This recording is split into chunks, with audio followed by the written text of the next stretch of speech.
Yesterday was a sad day in American history. Yesterday was a dark day in the history of this great republic. Any day when Americans would have watched their TV and seen a mob storming the United States Capitol would have been a bad day, a horrible day. Any day when Americans saw on their TV the view of the Senate chamber occupied by a mob.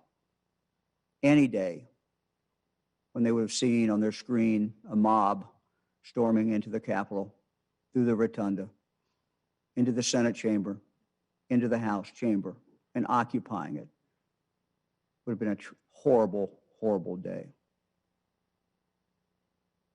But what was going on in the Capitol yesterday,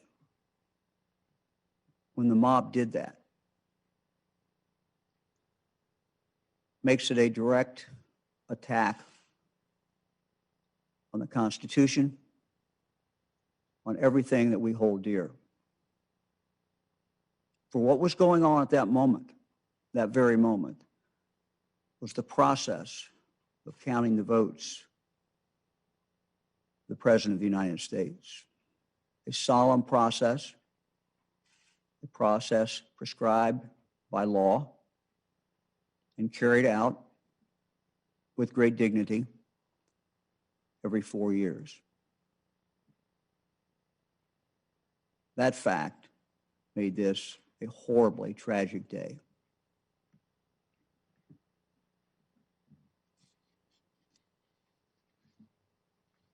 Last night,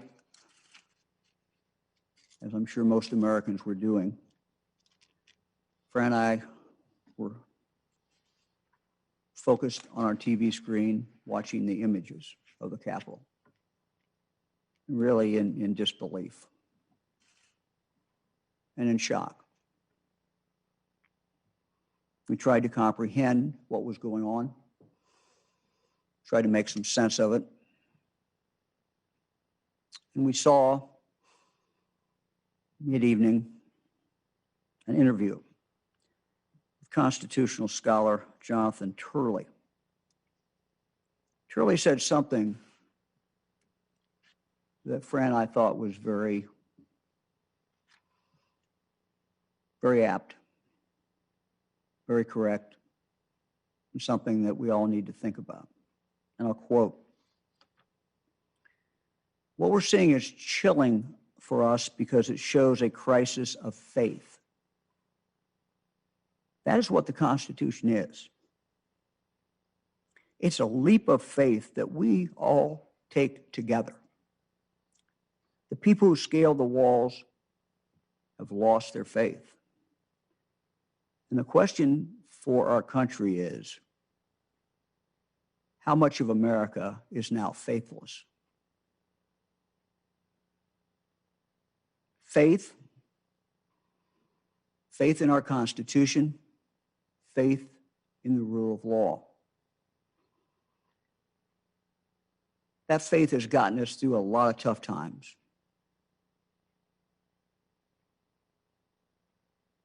A belief in ourselves. This faith in the Constitution, faith in the rule of law is what binds us together. We are a nation whose peoples are drawn from all over the world, who have in common, not a common ancestry for all of us, not a common creed, not a common race, but rather a faith in our country, a faith in our Constitution, a faith in our system of justice. We are truly bound together by that. We are truly bound together by a belief in a basic core set of values.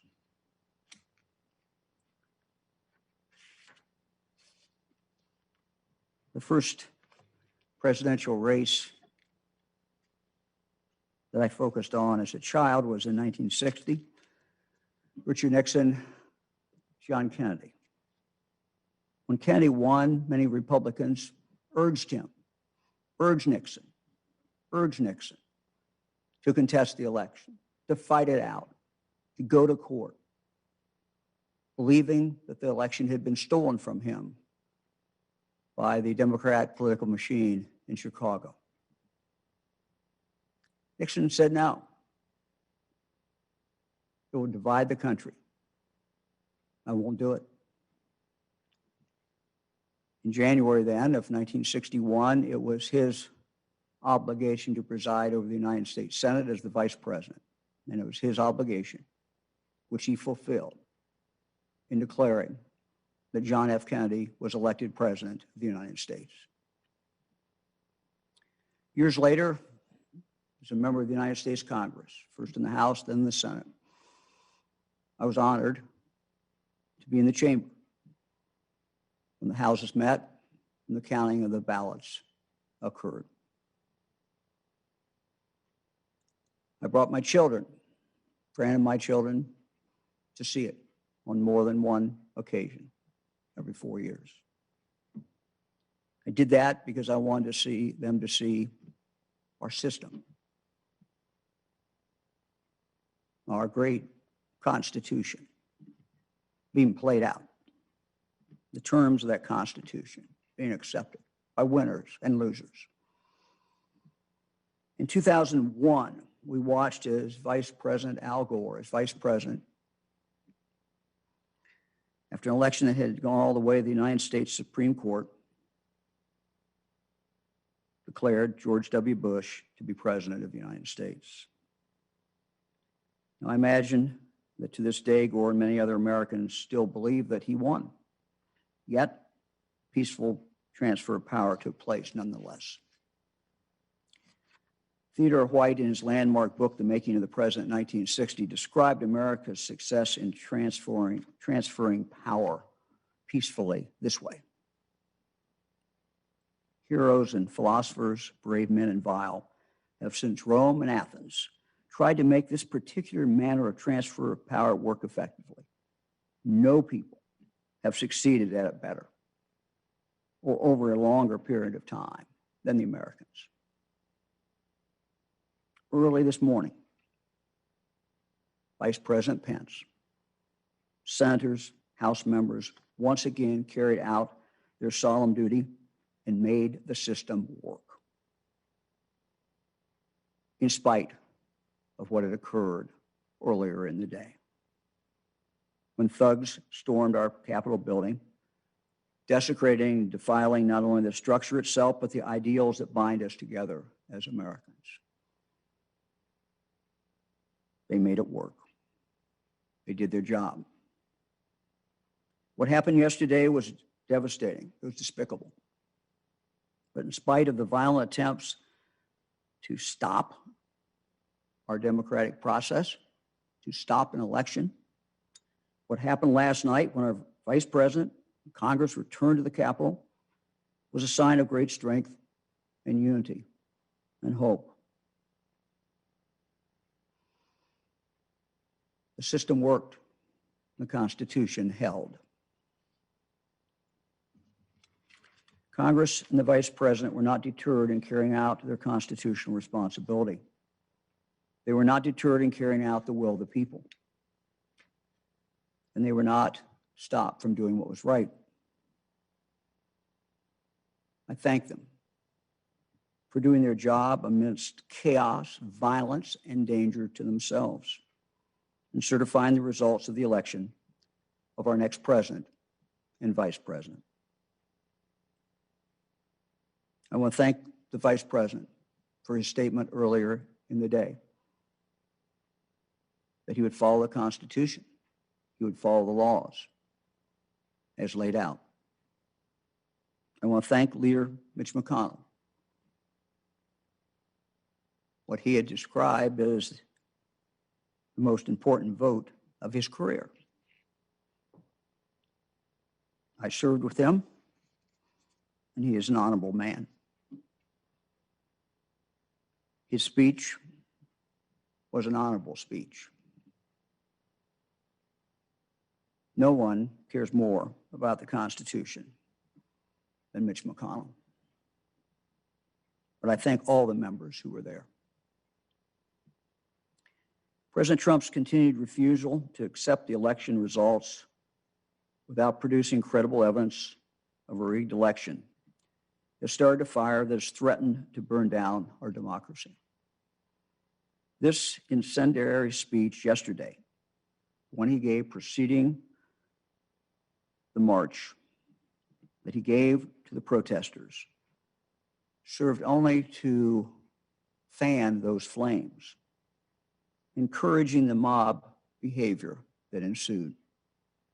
Yesterday's acts were shameful, and all Americans must denounce them, even those Americans who feel, incorrectly, that Donald Trump won.